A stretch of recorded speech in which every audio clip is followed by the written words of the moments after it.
mano, é criar um hábito. É criar um hábito. Mas mergulha, de verdade. Vai fundo porque isso daí vai abrir muitas coisas pra você. Vai abrir sua mente de uma forma inexplicável. Tá? Isso aí, mano. Pra cima. Obrigado por ter compartilhado. Bom, bora lá? Bora.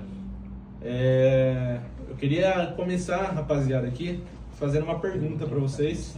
Pra quem quiser responder aí, quem quiser arriscar. É possível a gente ser perfeito? Pra vocês? Não. Tiago, inclusive na semana passada não falei, até pra todo mundo vou enfatizar isso. Aqui é claro, eu tô aqui com a palavra, mas a gente tá aqui numa conversa, tá? Então se alguém tiver alguma coisa pra pontuar ali durante a pregação, fiquem à vontade, tá? A gente não tá aqui pra fazer um monólogo, tá bom? E aí, o que você acha? Você que é o novo leitor. Se é possível ser perfeito, eu acho que o único perfeito é Jesus Cristo, né? Nós vai melhorando a cada dia para tentar ser parecido com Ele, mas perfeito a gente não vai conseguir nunca. Mas ser parecido, seu espelho assim, se espelhar em Cristo, né? E Não. você acha que não? É até uma afronta, né? Se isso aqui é perfeito. Ficou. E aí, Fabião, o que você acha?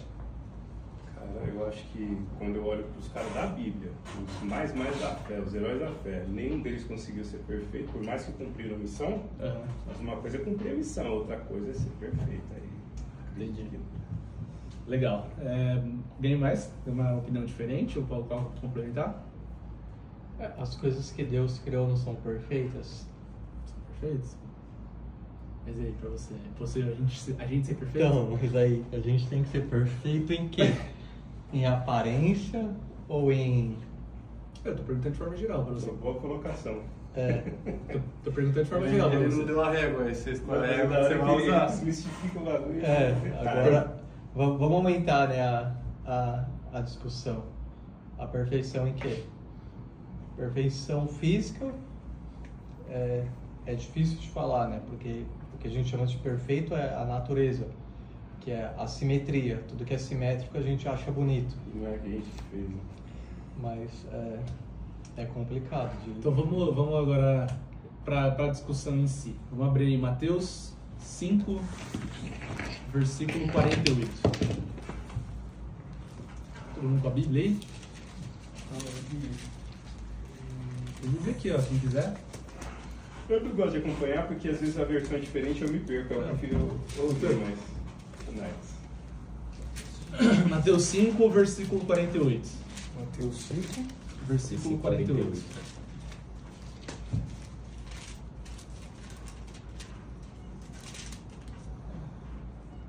Que trouxe. Amém.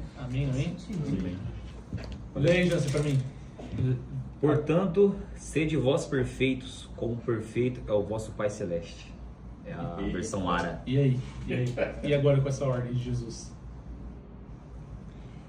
E aí, Marco? Então, eu não quis ser prepotente, porque é difícil, né? Mas é seguindo a ordem de Deus. De acordo com essa palavra aqui, o meu entendimento, o que nós posso pensar, né, cara? Mateus o quê? A missão minha 5:48. é ser imagem e semelhança de Jesus, né? Que ele que é o elo perfeito, ele que é a pessoa perfeita, né? Então, o seu caminho em direção aos passos dele, então eu vou caminhando na perfeição. Então, isso não significa que eu sou perfeito, mas eu estou caminhando para a perfeição. Acredito que quando eu for perfeito, eu vou estar na região celestial. Boa. Bom, vamos lá. Eu li isso há um tempinho atrás e acabou encaixando. Calma aí, eu perdi agora. Acabou encaixando ali com o que eu queria trazer, né? Sobre o que eu conversei com o Fábio na semana passada. E aí eu fui mais atrás, isso me chamou atenção, fui mais atrás e fui pesquisar. Pô, como assim? O próprio Jesus, aqui é o Jesus. Eu vou trazer o contexto melhor sobre o que ele está falando aqui. Mas o próprio Jesus deu uma ordem, né? Sejam perfeitos, assim como o Pai Celestial é perfeito. Falei, caramba, mano, como que assim eu vou ser perfeito? E aí eu tenho aqui depois eu compartilho com quem quiser, eu tenho uma Bíblia que traz o original da palavra. E aí eu comecei a entrar, né? Pô, honestamente, né? Todos nós somos falhos, temos aqui alguns desvios de caráter, cada um em sua proporção, cada um em sua área de vida. Nós pecamos, nós temos áreas que a gente luta diariamente. a gente sabe das nossas fraquezas, a gente às vezes nem sabe das nossas fraquezas e temos. Como assim? Jesus está falando pra gente ser perfeito. E aí... Não, continua. Hã? É que assim, ele fala para ser perfeito, mas também fala, sejam humildes. Sim. Mas... eu não entendi. Mateus... não, mas eu não entendi a relação. Que, igual você falou agora, sejam perfeitos em tudo que vocês fazem. No entanto, em outra parte da Bíblia diz, sejam humildes também. Não prepotente, arrogante, essas coisas. Sim. Não, entendi. Mas aí eu fui atrás do que significa ser perfeito. Fui atrás do original. E essa palavra vem no original é em grego. E ela significa teleios. Significa não, ela é teleios. T-H-E ou T-E? T-E-L-E-I-O-S. Teleios. E o bom dessa Bíblia é que eu consigo ver todas as vezes que teleios foi dito no grego. Algumas passagens, tá? Depois, pra gente não ter que ficar perdendo muito tempo, depois eu mando lá no grupo, caso alguém queira. Mas 1 Coríntios 2,6 fala assim: entretanto, expomos sabedoria entre os experimentados. Aqui ele está falando para a gente buscar sabedoria entre os experimentados. Esse experimentados, no grego é teleios, tá? Então, maduro. Opa, deixa eu voltar aqui. Entendi onde você quer chegar agora. 1 Coríntios 14:20. Irmãos, não sejais meninos no juízo. Na malícia sim, sede crianças. Agora no juízo, sede homens amadurecidos. Esse amadurecidos é teleios, certo? Tem várias outras passagens. Então tem mais uma aqui, ó. Cadê?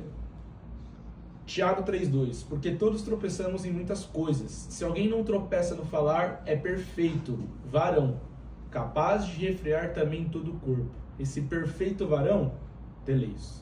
Tem várias outras passagens aqui, depois quem quiser eu mando para vocês darem uma olhada. Mas, fazendo um compilado, esse teleios ele significa completo, maduro, inteiro, plenamente desenvolvido, levado ao propósito final. Então, aqui, Jesus não está falando para a gente ser perfeito dentro dessa margem que a gente enxerga, mas para a gente ser impecável, ser maduro, ser completo, sermos homens perfeitos, maduros. E isso é um processo. No contexto de Mateus 5,48, Jesus está no Monte das Oliveiras. Para quem conhece, ele está ali pregando, discipulando, e é um capítulo até longo, tanto que o 48 é aqui o último versículo. E Jesus, ele fala aqui literalmente de tudo, que a gente vai falar também mais para o final. Mas ele não está encerrando uma aula sobre perfeccionismo moral. Ele está encerrando uma aula sobre caráter. O caráter de Deus. Ele tá durante o capítulo, ele fala sobre divórcio, ele fala sobre adultério, ele fala sobre juramento, ele fala sobre julgamento também, ele fala sobre você não ter a vingança, ele fala sobre vingança. Então ele fala sobre várias coisas que refletem o caráter de Deus. E no fim ele fala, portanto, e esse portanto, para quem gosta de português, é uma palavra que faz juntar tudo para uma conclusão final. Ou seja, ele amarra tudo que ele falou e no final ele fala, portanto, sejam perfeitos. Ou seja, ele está falando do caráter de Deus. Ele passa toda uma instrução e fala do caráter de Deus. Quando a gente exerce tudo que ele ali mencionou, sobre adultério, sobre vingança, sobre juramento, sobre tudo que ele menciona ali, inclusive fica de lição de casa para vocês lerem depois, Mateus 5, bem legal, fala sobre vários temas. Ele está falando ali exatamente isso, para a gente ser perfeito de acordo com o caráter de Deus. A perfeição que Jesus está ensinando é ligada exatamente ao caráter do Pai. Quando a gente fala, por exemplo, quando ele fala, né, ame o seu irmão e ore ainda mais e ame seu inimigo. Eu estou parafraseando, tá, gente, para ficar didático aqui. É muito fácil a gente amar o nosso irmão, a pessoa que a gente gosta. Mas quando é nosso inimigo, é muito difícil. E Jesus dá essa ordenança pra gente. Então, quando ele fala ser perfeito, é colocar em prática essas coisas. Mas mais a ver com princípios do que com a perfeição em si, né? Uma pergunta, quando ele fala, portanto, é Mateus 5, qual parte? 48. 5:48. Isso, ele começa já, portanto, no versículo. Lê de novo pra mim, Jansen. 48? Portanto, sede vós perfeitos, como perfeito é o vosso Pai A Celeste. sua NVI, né, Matheus? Isso. Lê pra mim também, por favor. Portanto, sejam perfeitos, como perfeito é o Pai Celestial de vocês. Amém? Então, ele inicia já com portanto. Ele amarra tudo que ele mencionou nos outros 47 capítulos e finaliza com portanto. Amém? Só que antes da gente aprofundar melhor nessa questão da perfeição, eu queria trazer aqui 3 palavras que eu acho fundamental para a gente ter uma compreensão melhor do Evangelho. Para a gente ter uma compreensão melhor sobre a prática da letra, a parte da prática e a parte do coração. Existem 3 palavras, eu vou tentar ser o mais didático que possível para não ficar complexo, tá? Que são ortodoxia, isso aqui todo mundo conhece, ortopraxia e ortopatia, tá? Eu vou tentar desmembrar um pouco da palavra. Orto significa reto, correto. E a consequência é aquela coisa correta. Então, por exemplo, ortopedista. O ortopedista, a parte do pedista, é relacionada a osso. Então, é osso correto. Ortodontista, relacionado a dente correto. Então, os caras que arrumam o dente, certo? A ortodoxia vem de orto e o doxia vem de doutrina. Ou seja, é a doutrina correta, tá? Vou começar por ela. A ortodoxia, além do significado dela, ela vai muito profunda em conhecer a verdade de Deus. O que a palavra diz, quem é Deus, quem é Cristo, o que o Evangelho me traz. Então é onde a gente se aprofunda na doutrina correta. Então, é muito importante aqui que Paulo escreveu em 1 Timóteo 4,16.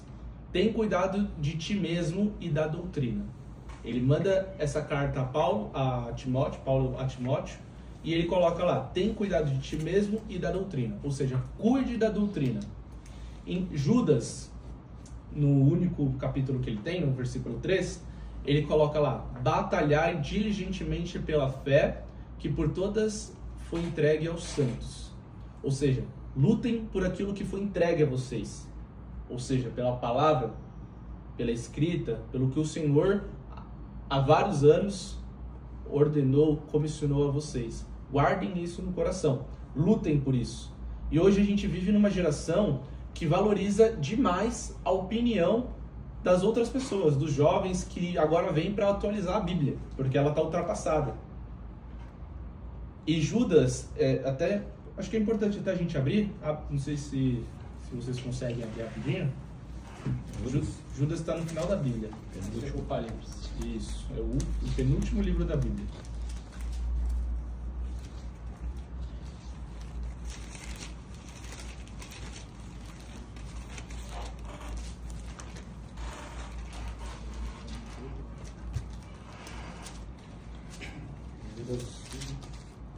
Judas é o penúltimo livro da Bíblia, Isso. antes de Apocalipse. Achei. Antes de Apocalipse. Mas Judas Versículo 3. 3? Ele coloca assim: amados, embora eu tivesse me empenhado muito para escrever a vocês acerca da salvação que compartilhamos, senti que era necessário escrever para encorajá-los a batalhar pela fé que foi confiada aos santos de uma vez por todas. Aqui, se a gente reparar bem, ele queria escrever sobre uma outra coisa. Só que o Espírito Santo conduziu ele a falar sobre guardar a fé. Porque ele notou que ali no ambiente que ele estava, se eu trazer o contexto agora vai ficar muito, muito denso, mas no ambiente que ele estava ali, as pessoas já estavam começando a distorcer a palavra. Coisas que acontecem até hoje, infelizmente. As pessoas estavam começando a distorcer.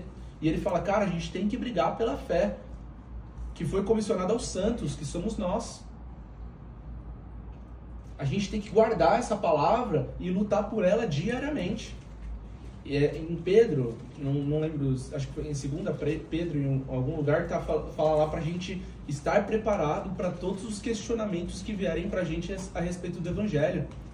Então a gente tem que pegar a palavra e se aprofundar nela. A gente tem que pegar essa palavra e mergulhar, buscar contexto, entender o que está acontecendo e se preparar para os questionamentos que certamente vão vir. E não só para isso, mas para a gente ter ela guardada, saber o que a gente acredita. Mais uma vez, quem é Deus, quem é Cristo, o que eles estão passando para a gente, o que eles passaram para a gente, por que Cristo morreu por mim e qual que foi a consequência disso. Então a ortodoxia é entender sobre o que foi escrito e trazido até nós, o que foi preservado até hoje, o que o Senhor permitiu até hoje. E Apocalipse acaba falando que nenhuma vírgula pode ser acrescida aqui. Nenhuma vírgula. Então não é igreja, nenhuma igreja tem o poder de acrescentar nada aqui, como é dito hoje em muitos lugares.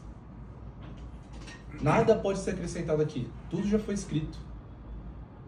E a partir de agora nós temos que buscar, entender, mergulhar nisso aqui, porque é uma palavra viva. O mesmo versículo que falou comigo ontem uma coisa, pode falar hoje comigo outra coisa completamente diferente. Quantos de nós não temos experiências assim? O Jansen mesmo com Josué, quantas coisas diferentes Deus falou com você através de Josué? Muitas. Então, gente, Judas traz aqui de forma enfática que o que Deus traz pra gente é uma verdade e um legado totalmente imutável. Não é uma evolução cultural, a igreja não é proprietária de nada disso aqui. A gente está aqui para guardar essas palavras. Amém? Só que existe um problema, que conhecer a verdade não é o suficiente. Porque o próprio Satanás conhece tudo isso aqui, ele sabe de cabo a rabo. Quando ele foi tentar Jesus no deserto, foi isso aqui. E é por isso que a gente tem que conhecer a verdade. Porque quando Satanás vir aqui, Jesus respondeu: nem só de pão viverá o homem. De toda a palavra. Então por isso também a gente tem que saber isso aqui. Não é só para responder as pessoas, para ser um apologeta, que é quem fica falando da fé dos outros e não sei o quê. Como é que é o nome desse aí? Apologeta. Isso é um apologeta que fica ali falando da fé dos outros e tudo mais, e tem gente que é usada nessa área e tá tudo certo, tá? Mas não é só pra isso. É pra gente se blindar, às vezes, até de nós mesmos. Tá? Então, conhecer a verdade não é o suficiente pra gente viver uma fé real. Então, a partir daí, a gente avança pra outra palavra, que é ortopraxia. Mais uma vez, orto, correto, reto, e praxia, vem de praxis, prática. Então é a prática correta. Posso seguir? Jesus chamou os fariseus de sepulcro caiado, que caiado era esbranquiçado, era de cal mesmo, de gesso, que eles passavam nos sepulcros para ficar bonitinho, como se fosse uma maquiagem. E o sepulcro é onde está o corpo morto. Ou seja, Jesus chamou eles de caiado, só que morto por dentro, bonito por fora e morto por dentro. Isso é o sepulcro caiado que Jesus chamou os fariseus. Eles conheciam tudo disso aqui, tudo. A ortodoxia deles era sensacional. Os caras sabiam de tudo. Eles iam lá, eram mestres da lei, chamados de mestres da lei, sabiam de tudo. E Jesus tratou com eles o ministério de Jesus praticamente inteiro.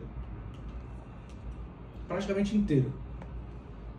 É possível sim você ser uma pessoa ortodoxa, ter uma ortodoxia sensacional, mas sem transformação nenhuma. É possível você conhecer a verdade e não ser mudado por ela. Por isso que a gente precisa avançar para a ortopraxia, que é a correta. Tiago diz: a fé sem obras é morta. E entrando na questão da salvação que o Fábio falou, aqui a fé sem obras é morta. Ele não está dizendo que a gente precisa das obras para ser salvo. A gente precisa primeiro do fruto de crer, e o fruto de crer leva a gente às boas obras. Então, a consequência do que nós cremos. As boas obras é uma consequência do que nós cremos. É a evidência a evidência do que nós cremos. Então, quando a gente perdoa, quando a gente serve, quando a gente ajuda, cuida, honra, obedece, nós não estamos fazendo isso para ser salvo. Porque nenhuma dessas obras é o suficiente para levar a gente para a salvação. Nós somos justificados, eu já vou falar melhor sobre isso, nós somos justificados por Cristo, de graça. Ele nos salvou, porque a gente já estava condenado, de graça, sem nada em troca. Ele nos salvou, ele criou o plano da redenção, entregou o único filho dele na cruz, e sobre ele levou todos os nossos pecados e nossas transgressões. Então, a obediência, a prática, não é moeda de troca. É só a evidência do que nós cremos. Amém? Amém. Amém. A prática é a consequência da transformação. Então, o que os fariseus não faziam, que é essa obediência, essa transformação, é o que nós temos que fazer. Nós mergulhamos na palavra, nós temos sensibilidade com o Espírito Santo, e através dessas verdades que são reveladas ao nosso coração, desse entendimento que nós temos racional sobre a Bíblia, que não é nada místico, nós mergulhamos na prática. Amém? Posso seguir? Estou com receio de estar sendo muito... Por isso que confunde as duas coisas, né? Muito legal. Isso. Só que ainda a gente precisa ir mais fundo. E é por isso que a gente fala tanto. Ainda precisa ir mais fundo, e é por isso que a gente fala tanto aqui. Se for para ser cristão, seja cristão de verdade, mano. Porque não é fácil. Não é fácil ser cristão. A gente já falou aqui de ortodoxia, de você mergulhar em tudo isso aqui, que é a palavra de Deus. A gente falou da ortopraxia, que é colocar em prática o que Deus traz a nós. Só que existe uma terceira palavra, que é onde a gente chega onde Deus quer, que é a ortopatia. Ortopatia. Mais uma vez, orto, reto, correto, patia, vem de patos. P-A-T-H-O, patos, que está relacionado a sentimento, paixão. Não sei se quem é mais leitor aqui conhece o amor patos, que é em relação a isso, a paixão, aquela questão fervorosa, sentimento. Então, a ortopatia significa a motivação correta, o sentimento correto, o desejo correto. Significa referente ao nosso coração, que é onde realmente importa. A pergunta mais profunda que você deve fazer para você mesmo, que já está com a ortodoxia legal, está praticando, é perguntar: por que eu faço o que eu estou fazendo? Por que você faz o que você faz? Porque, cara, trabalhar não é pecado. Só que por que você está trabalhando? Você está trabalhando para sustentar um status social? Ou é pela sua família? Ou é por onde Deus te comissionou?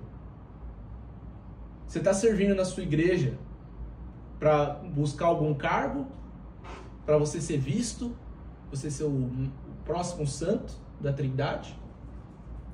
Ou porque Deus te chamou para estar lá? A gente tem que ficar fazendo essa análise o tempo todo. Você é fiel à sua esposa só para manter uma reputação ali de santo?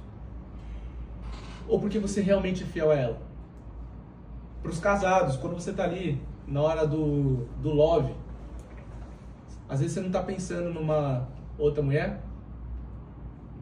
Porque traição não é só o ato de consumado com uma outra mulher. A pornografia é traição. E se você estiver ali na hora e está pensando em outra mulher, é traição. Por que você faz o que você faz? O homem que lê todo dia a Bíblia, por que você faz o que você faz? Você lê a Bíblia para realmente meditar, ter essa ortodoxia mais afinada, refinada, ter contato ali com Deus diariamente? Ou é para você simplesmente saber disso aqui e no outro dia falar onde você trabalha ou para as pessoas que você sabe tudo do livro tal do Antigo Testamento? Para você se gabar, mostrar que é o sabichão da Bíblia, para você debater. Vocês veem que é muito mais profundo? É a intenção, né?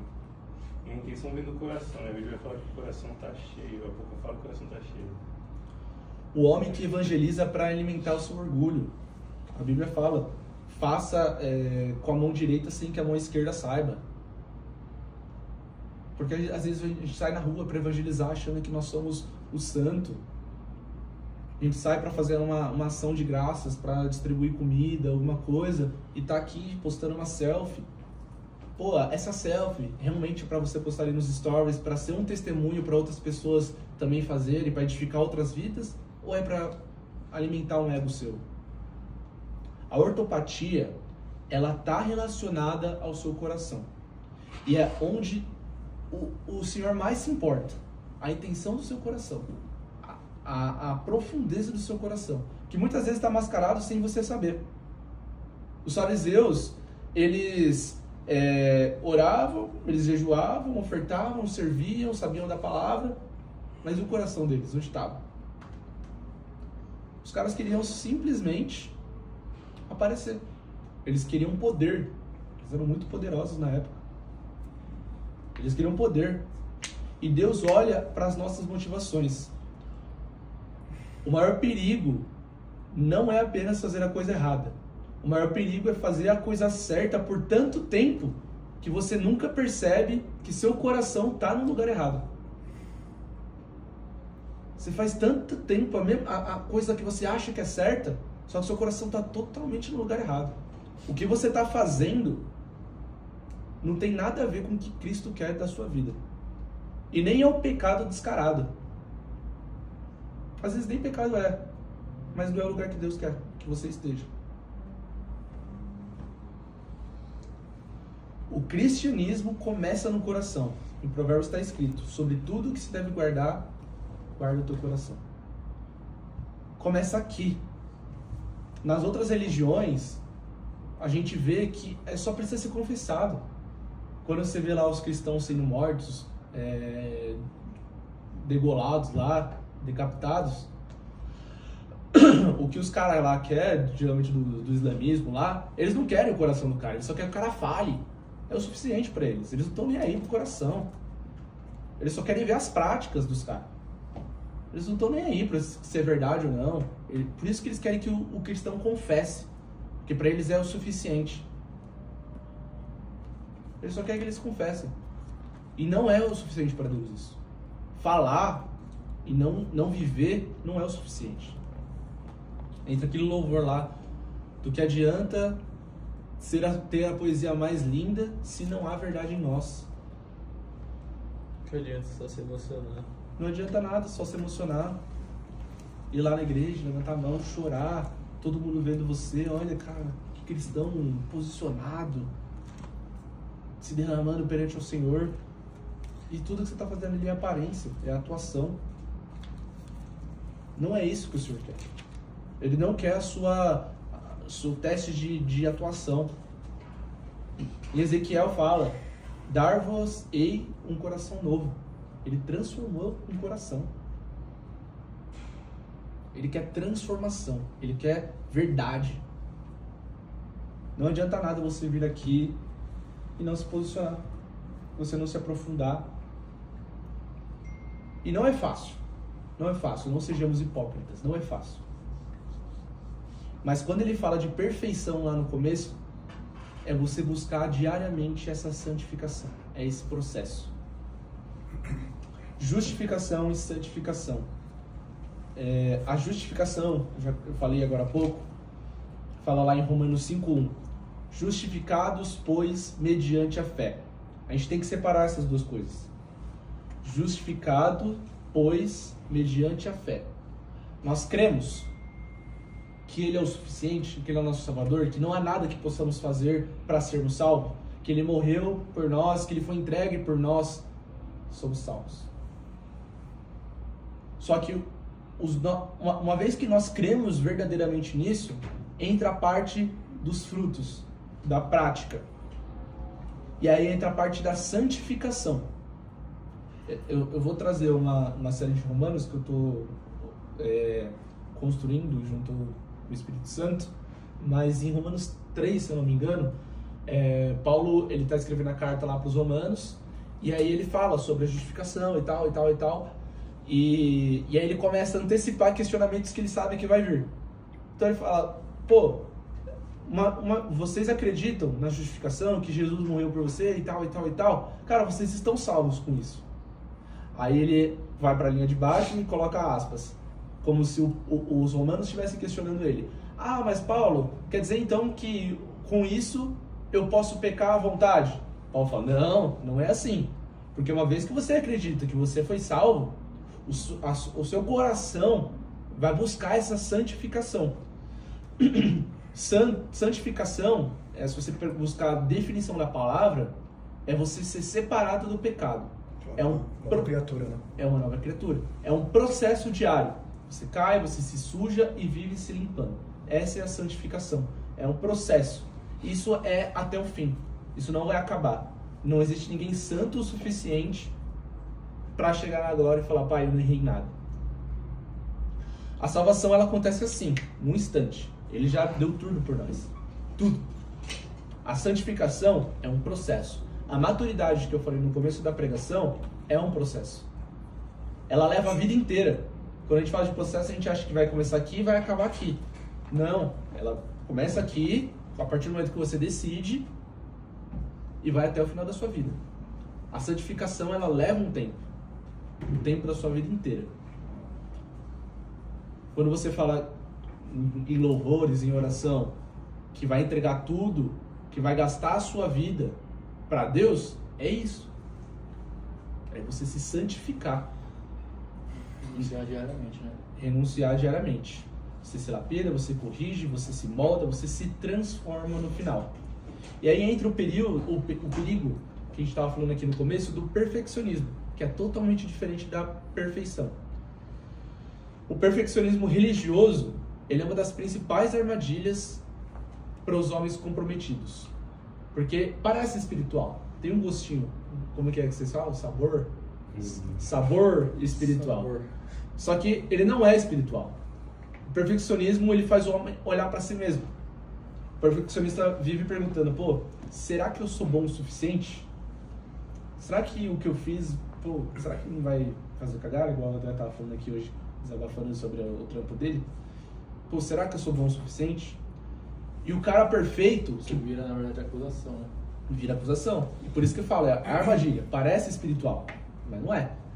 E o perfeito, que busca o caráter de Cristo, ele não faz essa pergunta, será que eu sou bom o suficiente? Será que eu não estou errando demais? Ele vai perguntar, pô, será que Cristo está sendo formado em mim?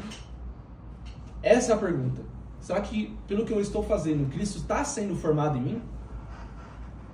Por essa minha atitude aqui, por essa boa prática, que eu acho que é boa prática, por estar entregando aqui marmita para os irmãos que precisam, pro órfão, cuidando do órfão e da viúva, cara, será que minha prática tá legal? Será que Cristo está sendo formado em mim? Ou será que minha motivação é só meu ego? Será que eu sou bom o suficiente? Cara, não tem nada a ver com você. E não deveria ter a ver com você. É sobre ele. Gálatas 4,19 fala, até Cristo ser formado em vocês. Esse é o alvo. Esse é o objetivo final. Não é impressionar pessoas, não é parecer santo, não é você estar num momento de atuação espetacular para as pessoas olharem para você e falar, caramba, que homem de Deus. Não é para isso. O objetivo no final é ser transformado. É Cristo ser gerado em você. Aqui em Gálatas 4, aqui fala inclusive sobre as dores de parto. Não é um processo simples, não é um processo fácil, não é um processo que é confortável. Ele traz a comparação de dores de parto. O que a mulher sofre em um parto para ter um filho? Dores de parto, para Cristo ser gerado em você. Lucas, uma dúvida. O perfeccionismo, o homem olha para si. E aí o outro significado, que é o perfeccionismo perfeito, que é o teleios, faz o homem olhar para Cristo, tipo isso. Isso mesmo. Teleios é ser amadurecido com o caráter de Deus. De forma geral é isso. Depois eu mando para você todas as definições que Teleios traz na Bíblia, tá? Todos os versículos. Oi? São vários sinônimos. Isso. Que aí na tradução do Teleios eles vão trazendo para o nosso contexto para a gente entender o que está sendo dito ali.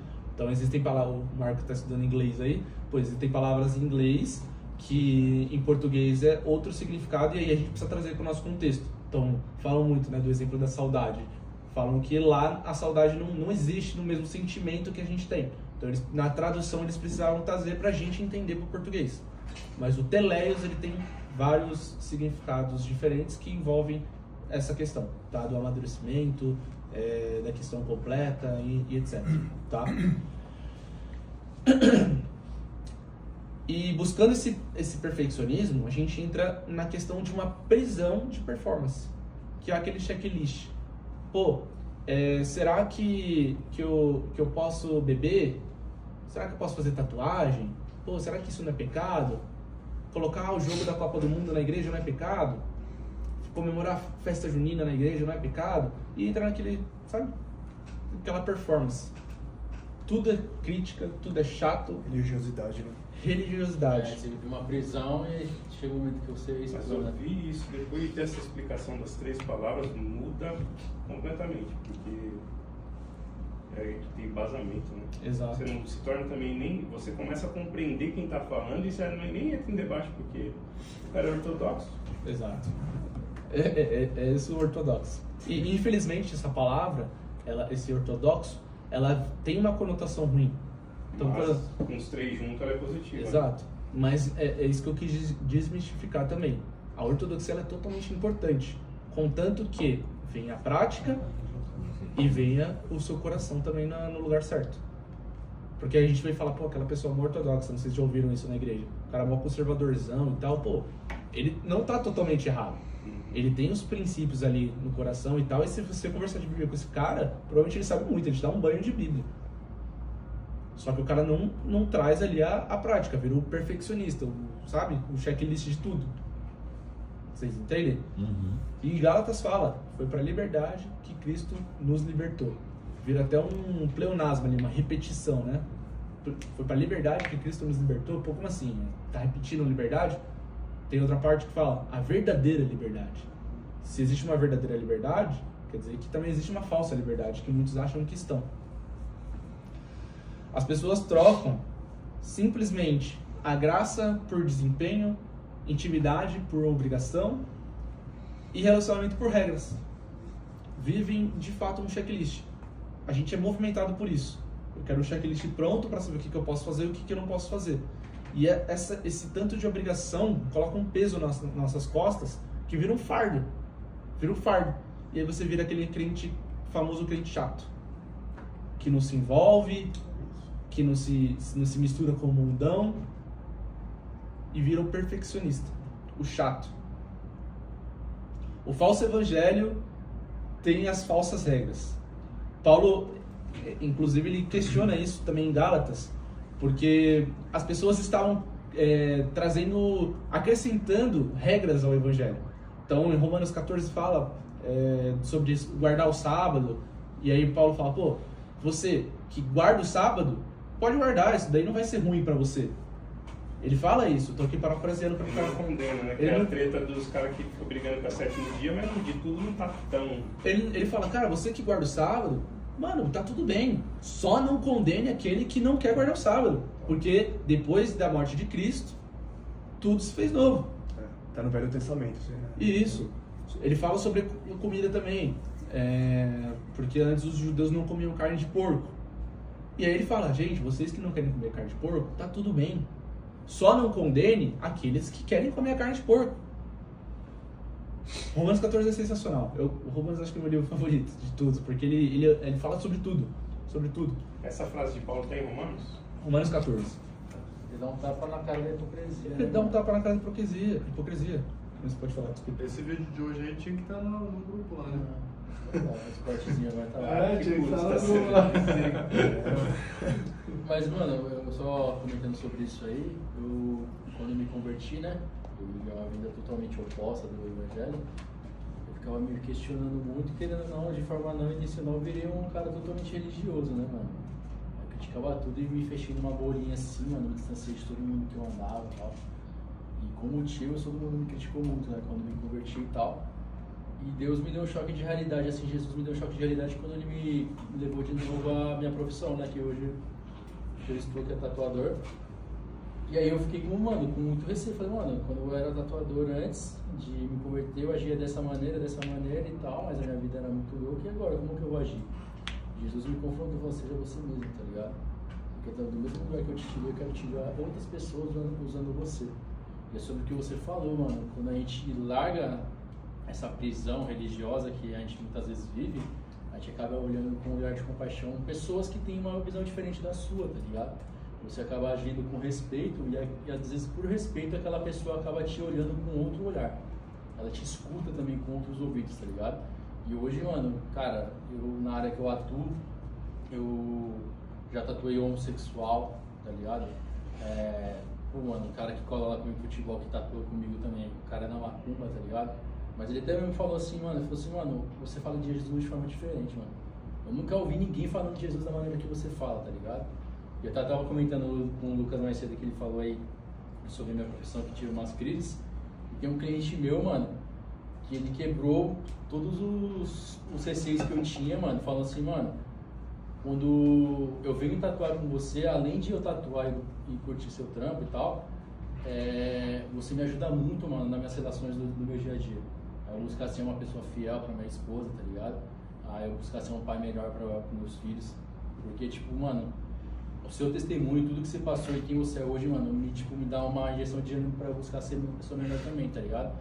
Então é sobre isso, mano, é sobre, tipo, exatamente, não é sobre, tipo, você ser perfeito, mas é sobre você, tipo, tá buscando todos os dias ali, mano, ser uma pessoa melhor e parece que não, mano, mas sempre tem alguém te olhando, velho. Sempre tem alguém, tipo, mano, que vai te olhar e fala assim, caramba, mano, olha que da hora isso. Né? Ele se espelha em você, mesmo que você pense que não, mano, sempre vai ter alguém te olhando. Tá ligado? E isso, mano, na verdade também me deu um ânimo porque eu tava um pouco inseguro com algumas questões, tá ligado?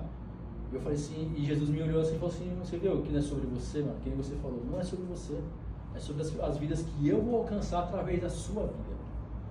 É isso. Tá ligado? E seja disponível, tá ligado? Seu testemunho realmente é o que pode edificar muitas pessoas.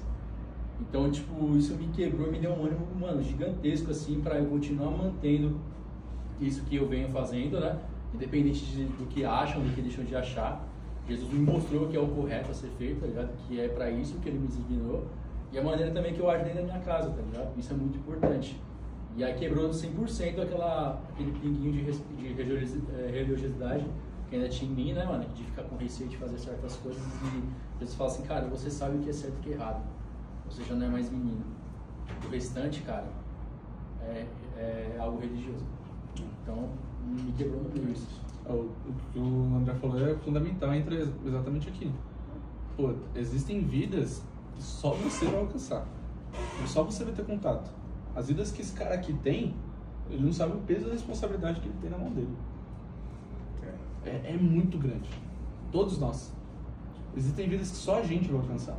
E o que ele falou é pura realidade. Eu me toquei há pouco tempo atrás sobre sempre ter alguém te olhando. Principalmente quando você se converte, né? Que aí a sua régua aumenta. Eu falei isso na semana passada. As pessoas olham pra você e só esperam você tropeçar na primeira pedrinha e falar, olha lá, ó, falou que é crente aí, ó. Olha o que ele tá fazendo. Olha o que ele falou. Olha o que ele fez. E, mano, assume o B.O. Não queira ficar de biquinho. É onde eu falei. Você quer ser cristão? Entra pro play. Seja de verdade. Porque se for pra ser um cristão frutinha, mano, é melhor nem ser. Você vai estar envergonhando o nome de Cristo. Você vai estar envergonhando o nome de Cristo. É esse peso que você está carregando de cristão. É cristão. Tem relação com Cristo. É o nome dele que você vai estar envergonhando. E aí o que ele falou sobre você sempre estar sendo visto, eu às vezes posto, é difícil, eu sou muito... Não quero que fala lá, low profile, alguma coisa assim, que não posta nada na rede social. É muito difícil vocês me verem por lá. Mas de vez em quando eu posto lá algumas coisinhas, pô, sei lá, preguei aqui, às vezes eu compartilho lá alguma coisa e tal, mas é difícil. Mas aí eu fui num churrasco na semana passada, retrasado, no aniversário da minha mãe, aí tem um menino que falou, pô, eu vi lá que você tava pregando e tal, há 2 meses atrás você postou um negócio lá também que ficou na minha cabeça, não sei o quê. Falei, caramba, o moleque lembrou de coisa que eu postei há 2 meses atrás. Imagina o que os outros estão vendo, me acompanhando. Então, mano, sempre tem alguém te acompanhando, sempre. Pode ser uma pessoa ou várias, mas sempre tem alguém te acompanhando. E a gente estava falando sobre maturidade, o teleios, né? Que é essa completude. Olha que lindo aqui o que Paulo fala em Romanos 14. Aceitem o que é fraco na fé sem discutir assuntos controvertidos. Um crê que pode comer de tudo. Já outro, cuja fé é fraca, come apenas alimentos vegetais. Aquele que come de tudo não deve desprezar o que não come. E aquele que não come de tudo não deve condenar aquele que come, pois Deus o aceitou. Quem é você para julgar o servo alheio?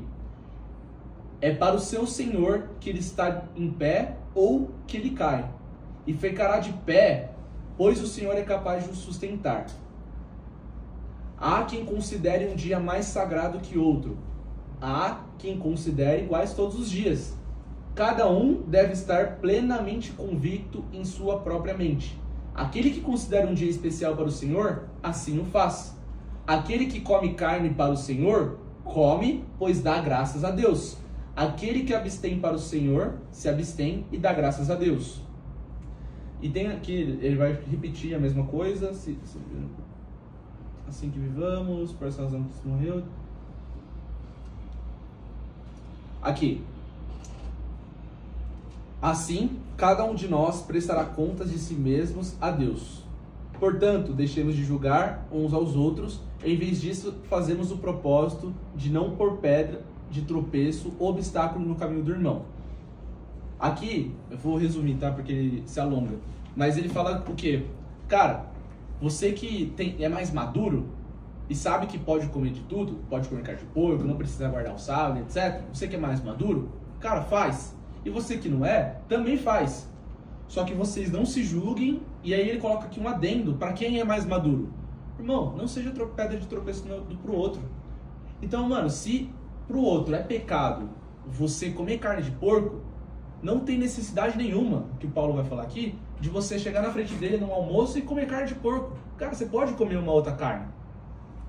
Pô, se pro seu irmão é pecado bebida, ou pra ele é uma fragilidade, é um gatilho, cara, não tem necessidade nenhuma de você pegar uma breja, de pegar um vinho, ou qualquer bebida alcoólica e beber. Principalmente se é contra a visão da sua igreja, que é importante também. Então, o teleios, a maturidade, entra nessa questão também. O perfeccionismo, ele existe, mas não tem porquê a gente ficar tretando com esses caras. Claro, tem coisa que excede, que nem o Fábio falou aqui, o cara vai lá, posta na internet do jogo do Brasil e tal, mano, a gente não precisa deixar de fazer tudo por causa desse cara. Mas se é uma coisa específica, se dá pra, sabe, colocar a paz ali, mano, evita, não tem necessidade. E através disso, você pode abrir o olho do cara. Numa conversa como essa, trazendo embasamento, trazendo palavra, você abre o olho do cara. Pô, na família da minha esposa ali, eles guardavam o sábado, eles não eram adventistas. E eles guardavam o sábado. No começo eu estava me convertendo ainda, eu guardava com eles e tal. E mais uma vez, tá tudo bem guardar o sábado. É um dia que você está guardando pro Senhor. Não tem problema nenhum. O problema é você condenar o outro, a falar que é pecado e falar, pô, se você não guardar o sábado, você vai pro inferno. Porque isso não é bíblico. Não tá na Bíblia. E aí eles tinham isso, tal. Aí eu comecei a amadurecer, tal. Comecei a me aprofundar, ortodoxia, entender o que tal. Um dia eu li isso aqui. Falei, opa, calma aí. E aí vieram um dia falar, tal, não, você tem que fazer, senão você vai pro inferno, não sei o que. Eu falei, calma, ó, tá escrito aqui. E aí ficaram todos... Você entendeu? E assim, na mansidão, tipo, sem treta, sem nada. Um dia conversando sobre a palavra, a gente chegou nisso. Hoje tá tudo bem. Então, gente, a gente não precisa ficar entrando em qualquer treta. Conflito, querendo provar que nosso ponto é... você entrou na ortodoxia chata. O cara que é ortodoxo, o conservadorzão. Cara, pratique, seja obediente. E o coração, que é onde você conquista as pessoas. Claro, quem convence do pecado, da justiça e do juízo é o Espírito Santo. Mas ele pode usar você para isso. Amém? Amém. Então, o Romanos 14 é bem profundo. A disciplina, ela tem um valor. E os ortodoxos, eles costumam ser disciplinados. Tem um valor. Só que a disciplina, ela não gera santidade. Ela tem o seu valor, e a gente não pode negar, mas ela não gera santidade. O que gera santidade é a prática, a obediência e o seu coração. Todos alinhados com a ortodoxia. Tem um exemplo muito claro no livro de Oséias, não sei se todo mundo aqui conhece, mas É um livro que mexeu muito quando eu li a primeira vez, e tem até um filme baseado, para quem gosta de ver, que chama Amor de Redenção, se eu não me engano, alguma coisa assim. Ele é baseado na história de Oséias. Oséias, ele é um profeta, ele vive num tempo que Israel ele tá totalmente corrompido, as pessoas têm uma ortodoxia profundíssima, elas conhecem de tudo, só que a prática delas é uma merda, fazem tudo de errado, eles são corrompidos e tal, os que fazem, até falam, né, que não é máscara que ele usa, mas é como se as pessoas estivessem fazendo ali, mas o coração totalmente desalinhado, que aí falta a ortopatia. E aí Deus ele coloca na Bíblia uma comparação de Oséias dentro de um relacionamento com Gomer, que é uma prostituta, e faz a comparação com Israel. Qual que é a história? Resumindo bem, Oséias, o Senhor fala, vai lá e case com Gomer. Gomer, para vocês entenderem, era uma prostituta. E aí esse filme inclusive ele traz, Oséias vai lá no prostíbulo, busca ela. Pesado o filme. Pesado demais. Agora eu sei qual que é. Amor de Redenção. Agora eu sei qual que é esse. Ele vai lá, Ela trai. busca a mulher, traz pra casa, cuida dela, amor, te amo, não sei o que. Ela vai, se arrepende, fala, Oséias, me desculpa, não sei o que. É mais longo, né? Ele vai, aí Ela ele vai. pede pra ficar com ela. Eu tô resumindo bem pra ele não... entra no quarto e não faz nada. eu tô resumindo bem pra não estender muito aqui. Mas aí ele vai, ela me perdoa, não sei o que, tal. Ele, não, tá tudo bem, amor, e tal. Beleza. No dia seguinte, durante a madrugada, ela vaza e volta pro prostíbulo. Porque é a fraqueza dela. Ela vai, trai ele, dá lá pra um monte de maluco. E aí, né? Deus vai lá, Oséias, vai lá, busca Gomer. E ele vai lá, busca Gomer.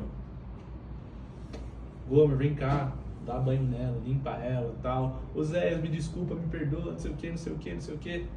E ele vai lá e no final ela vai, traz de novo. E fica nesse ciclo. E aí, Deus traz a comparação com Israel. Israel vai, se posiciona, Deus vem cá, meu filho. Quantas vezes Deus não faz isso com você? Como Deus se sente, né? Quantas vezes Deus não faz isso com você? Ele te traz, vem cá, meu filho. Senhor, me desculpa, eu caí, fiz merda, não sei o que. Não, tá tudo bem, filho. Aí você vai lá no dia seguinte, vai de novo. Esse é Israel, essa é Gomer, esses somos nós. O perfeccionismo muitas vezes leva a gente a esse lugar. E o pior é quando a gente nem sente. Então, meus irmãos, agora a gente pode voltar lá em Mateus 5,48 e entender o que Jesus de fato quis dizer com perfeição. Sejam então perfeitos. Ele não quis dizer nunca erre, nunca falhe. Ele não espera isso da gente. E nós não devemos esperar isso da gente, porque a gente sabe que a gente vai errar. Ele quis dizer, seja inteiro, seja maduro, seja completo. Se santifique. Viva o processo dia após dia da santificação. Quando existe a coerência de caráter entre quem você é no secreto e quem você é em público, você já está no caminho certo. O problema é quando não tem essa coerência. É ser o mesmo homem que você é dentro de casa, que você é dentro da igreja, que você é no trabalho. E quando eu falo isso é referente a caráter, tá? Não é sobre só postura, posicionamento, porque cada lugar muitas vezes pede ali uma adaptação diferente da gente. Eu falo muito, né? Porque eu tenho uma habilidade de conseguir me adaptar a vários lugares diferentes. Então, até brinco comigo que a família da minha esposa gosta de lugares mais requintados. Então, merci beaucoup. E aí eu vou lá e consigo me adaptar. E você vai pra minha família, você é doido, é rojão, é futebol, gritaria, e eu consigo me adaptar. Paulo fala, fiz-me fraco para com os fracos, fiz-me de tolo para com o tolo, fiz-me de tudo para com todos. Tudo isso para pregar o evangelho de várias maneiras diferentes e no final conquistar a coroa da vida. Paulo fala em que livro isso aí? 1 Coríntios 9 e é o finalzinho dele, 9:22, se eu não me engano. 1 Coríntios 9:22. Vê se eu errei. 9:22. Aqui, ó. É isso mesmo. Para com os fracos, tornei-me fraco. Para ganhar os fracos. Tornei-me tudo para com todos, para de alguma forma salvar alguns. Faço tudo isso por causa do Evangelho, para ser co-participante dele. Vocês sabem que todos os que correm no estádio apenas um ganha o prêmio? Corram de tal maneira que alcancem o prêmio e levem essas vidas junto com você. Então, cara, se for... E vai de encontro àquela palavra que ele fala que combateu um bom combate e guardou a fé. Ele fala a mesma coisa de forma diferente, só que ele arrasta vários juntos para vencer com ele, né? Isso, para você não viver uma vida só esperando a salvação. Cara, tem um propósito, tem um movimento para você. A gente falou isso na semana passada. Então, se for necessário você adaptar alguns ambientes, tá tudo bem. Mas quando eu falo de você ser coerente em todos esses lugares, é seu caráter. Continuar. Seu caráter. Então, se for questão de adultério, se for questão de juramento, se for questão de vingança, questão de tudo isso que Jesus falou no capítulo 5 de Mateus, essa pregação extensa dele, e muito mais que a Bíblia toda fala, você tem que seguir esse caráter, independente do ambiente que você esteja. Há um caráter. E tem que ter uma coerência. Acho que o Henrique falou isso, eu prefiro meu pai dentro da igreja, porque em casa ele é um homem totalmente ríspido, agressivo. Na igreja ele vira um santo. No testemunho que ele deu, foi você, né? Não. Então foi outra pessoa, mas teve um testemunho desse que a criança falou isso: caramba, eu quero meu pai da igreja. Eu vi, acho que foi o Bruno que mencionou um testemunho de uma pessoa. Pode ser, eu lembro de alguma coisa assim. Mas é muito louco que esse exemplo que você deu agora de Coríntios me fez lembrar que Paulo fala pra gente, né? Sede meus imitadores. E aí ele completa, porque eu estou imitando Cristo, então vocês não vão estar me imitando, vocês vão estar imitando a Cristo. Quando a gente dá o dízimo, de que forma a gente está dando dízimo também? Será que a gente está dando dízimo para barganhar com Deus? Será que é só com medo de cumprir uma regra religiosa? Ou será que a gente sabe a missão, o propósito daquilo? Caramba, eu estou ajudando aqui a edificar minha igreja, pagar o aluguel da minha igreja, a luz, a água, colocar mais cadeira, ampliar o reino, a igreja ajuda em questões missionárias. Você entende o propósito daquilo? Ah, mas e se o pastor roubar? Mano, não tem nada a ver com você. Tá fazendo a sua parte, né? Não tem nada a ver com você. Então, gente, evolução, né? Ele Nem eu tô ajudando, tô ele devolvendo. paga imposto na gasolina que o povo rouba, mas a igreja pode pagar imposto. Né? Fora que está devolvendo, né? Exato. Porque tudo é de Deus, tu está simplesmente devolvendo. Então, gente, eu sei que tudo aqui falado é muito fácil, é tudo muito bonito. Mas a gente precisa alinhar a nossa ortodoxia, a gente precisa mergulhar no que está aqui escrito. A gente precisa, além de ler, colocar em prática, e a gente precisa vigiar as nossas práticas para estar com o coração correto diante de Deus. É essa a mensagem que eu deixo aqui hoje para vocês, para a gente meditar. Voltamos à pergunta do início. É possível a gente ser perfeito? Se a perfeição significa, como muitos aqui disseram, nunca errar, não é possível a gente ser perfeito. Mas se a perfeição for o teleios, que Jesus aqui trouxe, é possível. Não é fácil, o caminho é árduo, as dores são de parto, mas é possível. Porque Ele ordenou a gente. E Ele não ordenaria a gente algo que nós não somos capazes de concluir. Ele não daria uma cruz mais pesada do que nós possamos carregar. Sem contexto, a palavra fica completamente torta, né?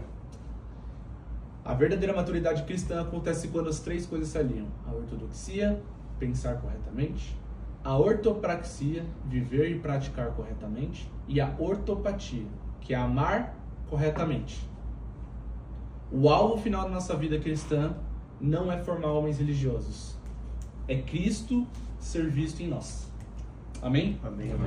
Alguém quer complementar? Por essa lapada na cara. Basicamente tudo que você falou foi Entendi, cara. assim como tudo. Entendi. Tem que mandar isso aí pra nós, vai chegar tudo que terça, eu- quarta. Esse vídeo aí tem que... Pode mandar aquilo aí. Violento aí, Amém, cara. amém. Glória a Deus.